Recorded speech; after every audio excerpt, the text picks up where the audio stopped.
Ramnagar railway station के पास वो बुढ़िया अक्सर दिखाई दे जाती थी। कपड़े कई जगह से फटे हुए और गंदे, बाल भी उलझे हुए। उसे देख ऐसा लगता था कि वो कई दिन से नहाई भी नहीं है। सारा दिन कुछ सोचती रहती, अपने में ही कभी कभी बड़बड़ाती भी थी। सभी उसे पगली समझते, कोई कुछ दे दिया तो खा लिया, नहीं तो खुद ही कूड़े के ढेर से निकाल कर कुछ भी खा लेती। कोई नहीं जानता था कि ये कौन है और कहां से आई है। आज भी वो बुढ़िया रेलवे स्टेशन के प्लेटफॉर्म नंबर 2 पर चुपचाप बैठी किन्हीं ख्यालों में खोई हुई है। एक बात कान खोलकर सुन लो सासू माँ, अगर आपको यहाँ रहना है तो हमारे हिसाब से चलना होगा, नहीं तो अपना कोई और ठिकाना देखो। अरे और कौन सा ठौर ठिकाना देखेगी माँ? ये सोचना तुम्हारा काम नहीं है। सारी जिंदगी सासू माँ ने कभी ये सोचा? अगर सोचा होता तो दोनों बेटों के लिए ये 2 कमरे नहीं, कम से कम 2 घर तो होते। कहां से होते? तुम तो जानती हो मैं टीचर थी, मेरी इतनी कमाई ही नहीं थी। वाह वाह वाह वाह, कमाई नहीं थी? अरे कमाई नहीं थी या कमाई करना नहीं चाहती थी? आपकी तरह पढ़ाने वाले टीचर आज ट्यूशन क्लास, कोचिंग क्लास चला चला कर लाखों कमा रहे हैं और आप सारी जिंदगी मुफ्त में शिक्षा दान करती रही। उनकी बात सुनकर माँ को बहुत दुख होता है, लेकिन अब तो उन्हें हर दिन अपना अपमान सहने की आदत हो गई थी। उसके दोनों बेटे जिसे उसने 9 महीने अपनी कोख में पाला, वो बच्चे भी दोनों बहुओं के आगे भीगी बिल्ली बन जाते और उल्टा माँ को ही दोष देते। देखो माँ, हमें रोज रोज की ये किटकिट पसंद नहीं है। हाँ पर बेटे, मैं क्या किटकिट करती हूँ? वो तो दोनों बहू। हाँ हाँ, भड़काओ भड़काओ हमारे खिलाफ। अरे कैसी माँ हो तुम, पता नहीं सारी जिंदगी टीचर रहकर क्या सिखाया है बच्चों को। देखो जी, मैं साफ साफ कह देती हूँ, ये रोज रोज की किटकिट मुझे पसंद नहीं। अब या तो ये इस घर में रहेंगी या हम। ऐसा क्यों कहती हो बहू, ये घर मेरा भी तो है। आपका था, अब ये हमारा है, हम दोनों के नाम पर, और इसके लिए 70 लाख भी तो हमने आपको दिए हैं। 70 लाख? मुझे कब दिए बहू? मुझे पता था बुढ़िया लेकर पलट जाएगी, इसलिए मैंने कागज भी रखे हैं। ये कहती हुई वहीं ड्रॉर में से कागज निकालकर उसे दिखाती है। हो गई तसल्ली? अब कहो, ये साइन हमने आपसे जबरदस्ती ले लिए। मैं तो कहती हूँ जो काम कल करना है आज ही वो कर दो। इस बुढ़िया को हमारे घर से निकल जाने को कहो, क्या पता कल ये हमारे घर पर दावा ठोक दे। उसके बाद अपने ही बनाए आशियाने से उसे बेदखल कर दिया जाता है। उसके दोनों बेटे पत्थर की तरह माँ को बाहर जाते हुए देखते रहते हैं। माँ की समझ में नहीं आता कि वो इतनी रात को कहाँ जाए, क्या करे। धीरे धीरे चलती हुई वो रेलवे स्टेशन के बाहर पहुंच जाती है। रात अब काफी हो गई थी। वो स्टेशन के बाहर फुटपाथ पर सोने की कोशिश में लेट जाती है, पर बूढ़े शरीर में उसे फुटपाथ के पत्थर चुभते हैं तो वो एक बड़े से पेड़ के चबूतरे के पास जाती है, जहां एक भयानक बड़ा सा कुत्ता सो रहा है। उसे देखकर वो डर जाती है, पर कुत्ता अपनी जगह से उठकर थोड़ा साइड में हो जाता है और उसकी ओर देखने लगता है। माँ आकर कुत्ते वाली जगह पर बैठ जाती है, जो कुत्ते के बैठने की वजह से साफ हो गई थी। कुत्ता उसके आसपास आकर खेलने लगता है। माँ उसे पुचकारती हुई कहती है, इंसानों से तो तुम अच्छे हो, कम से कम एक बूढ़ी माँ के सोने के लिए तुमने जगह तो खाली कर दी, वरना मेरे अपने ही बेटों ने मुझे अपनी जगह से निकाल दिया। ये कहकर वो रोने लगती है। कुत्ता आकर उनकी आंखों को चाट कर उनके आंसू पोंछने की कोशिश करने लगता है। कुछ ही देर में माँ को नींद आ जाती है। वो वहीं चबूतरे पर सो जाती है। कुत्ता भी उनके बगल में लेट जाता है। सवेरे जब माँ की नींद खुलती है तो हमेशा की तरह आंखें खोलते ही सबसे पहले उनके मुंह से निकलता है, देखूं मेरे बेटों ने चाय पी की नहीं। और उठना चाहती है कि तभी अपने आसपास का माहौल देखकर उसे सब कुछ याद आ जाता है। उसकी आंखों में आंसू आ जाते हैं। वो जार जार रोने लगती है।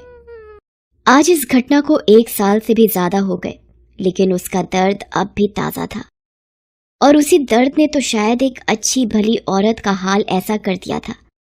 आज भी उसकी सिसकियों में उसके बेटे का ही नाम था, रमेश। सुरेश, मेरे बच्चे। कुछ देर बाद वो अपनी पुरानी यादों से बाहर आती है। तभी उसकी नजर कुत्ते पर जाती है जो अब उसके दोस्त की तरह हो गया था। वो कुत्ता कचरे के डिब्बे से रोटी निकालकर खा रहा होता है। कुत्ते को खाते देख उसे भी भूख लग जाती है। वो उठकर उसकी तरफ जाती है। वो भी कचरे में से एक आधा खाया हुआ पाव निकालती है। उसकी आंखों के सामने अपने बच्चों के बचपन की यादें घूमने लग जाती हैं। जब एक बार ऐसा ही आधा खाया हुआ पाव रमेश ने उठाया था और खाना ही चाहता था कि माँ आ गई थी। ये क्या कर रहे हो रमेश? ये आधा खाया हुआ पाव? ये सुरेश भैया का खाया हुआ है माँ। बच गया था तो उन्होंने रख दिया था। मैं खा लूं, भूख लगी है। नहीं, ये ले तू, मेरा पाव खा। ले ले। लाओ माँ। वैसे भी कहते हैं आधा खाया हुआ कभी खाना नहीं चाहिए, उसमें दूसरों के मुंह के जर्म्स आ जाते हैं। हाँ। कचरे के डिब्बे के सामने खड़ी माँ की आंखों में आंसू आ जाते हैं। वो पाव लिए खड़ी उसे देखती रह जाती है। उसे बहुत जोरों की भूख लगी है। वो एक हाथ अपने पेट पर फेरती है। पाव पकड़ा दूसरा हाथ अपने मुंह की ओर ले जाती है। तभी एक ट्रेन सामने के प्लेटफॉर्म पर आकर रुकती है। उसमें से एक बहुत हैंडसम सा लड़का उतरता है। उसके साथ 3-4 पुलिस के बॉडीगार्ड भी हैं। उसे देखकर ऐसा लगता था कि वो जरूर कोई सरकारी ऑफिसर है। उस यंग से लड़के की नजर उस बूढ़ी औरत पर जाती है और उसी के चेहरे पर टिक जाती है। वो उसे घूर घूर कर देखता है। बुढ़िया की नजर जब उस पर जाती है और वो देखती है कि वो लड़का भी उसे घूर रहा है तो वो बड़बड़ाती है। उसे बड़बड़ाता देख उस लड़के के बॉडीगार्ड उस औरत को डांटने वाले होते हैं कि तभी वो लड़का उन्हें रोकता है। सिंह, चलो यहाँ से। वो लड़का उस शहर का नया डीएम था। आज इस शहर में उसकी पोस्टिंग का पहला दिन था। वहां से वो अपने आप पहुंचता है, लेकिन ऑफिस जाने के पूरे रास्ते और फिर ऑफिस में भी उस औरत का चेहरा उसकी आंखों के आगे घूमता रहता है। कौन थी वो? उसे देखकर क्यों लग रहा था कि उसे कहीं देखा है? रात को घर पर सोते हुए भी बार बार उसकी आंखों के सामने उसी औरत का चेहरा आता है। वो सोने की कोशिश करता है पर पूरी रात उसे नींद नहीं आती। अगले दिन वो घर से खाना बनवाकर स्टेशन की ओर निकल जाता है। कुछ ही देर में वो उसी जगह पहुंच जाता है। देखता है वो लेडी प्लेटफॉर्म पर सो रही है। उसके बगल में वो कुत्ता खेल रहा होता है। वो लड़का उस लेडी के पास बैठ जाता है और बड़े ही ध्यान से उसे देखने लगता है। तभी उस औरत की नींद खुलती है। वो उसे देखती है तो चौंक जाती है और फिर वहां से उठकर जाने लगती है तो वो लड़का कहता है, इंदिरा मैडम, आप इंदिरा मैडम है ना?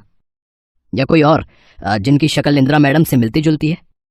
उस लड़के की बात सुनकर वो औरत चौंक जाती है और उसे कहती है, तुम इंदिरा मैडम को कैसे जानते हो बेटा? जानता हूं। अरे बहुत एहसान है उनके मुझ पर। तुम पर मुझे तो याद नहीं, मैंने तुम पर कौन सा एहसान किया था? ये सुनते ही वो लड़का एकदम खुश हो जाता है।